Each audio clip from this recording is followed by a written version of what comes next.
పెంచవలసిన దాన్ని పెంచాలి, నిందించవలసిన దాన్ని నిందించాలి, కొంచెం తీవ్రంగానే చెయ్యాలి దాన్ని. అప్పుడే సమాజం మీద ప్రభావం ఉంటుంది ఖచ్చితంగా. ఇంకొక మాట వారి గురించి మనం చెప్పుకోవలసింది, ఇవాళ ఒక్క సినిమా ఇలా రాగానే పాన్ ఇండియా అనేదో అంటున్నారు కొత్త మాట. నాకు పాన్ డబ్బాయే తెలుసు, పాన్ ఇండియా తెలియదు. ప్రతి సినిమా పాన్ ఇండియా. మన ప్రాణాలు తీసే సినిమా కూడా పాన్ ఇండియానే.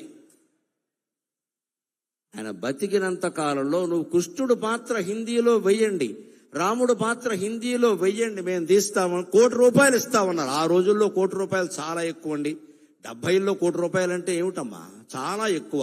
ఆయన ఏమన్నారంటే, నాకు సన్నిహితుల ద్వారా తెలిసిన మాట, కోటి ఎందుకండి, తెలుగులో తీయండి, 10 లక్షలు ఇవ్వండి చేస్తానని చెప్పాడు.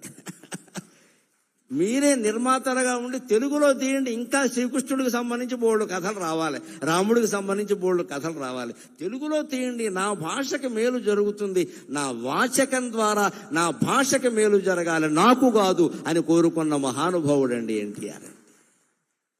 కోటి నాకు అక్కర్లేదు, నా భాషలో తీయండి. ₹1 కోటి ఏమైనా తక్కువ? ఎవరు వదులుకుంటారండి? ఆవేళ ఈవేళ కోటి లెక్క లేకపోవచ్చమ్మా, ఆవేళ ఎంత లెక్క, అది 70లో కోట్లంటే ఎంత లెక్క.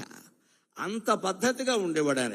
ఇంకొక మాట, ముఖ్యంగా నన్ను ఆయన్ని అభిమానిని చేసింది ఏమిటంటే, ఆయన నటించిన పాత్రల్లో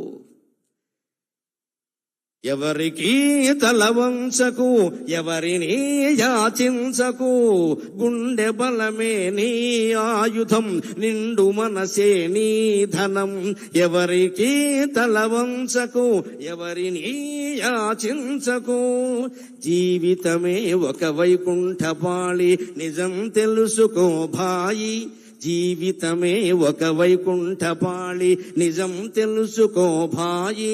ఎగరేసే నిచ్చెనలే కాదు, పడదోసే పాములు ఉంటాయి. చిరునవ్వులతో విష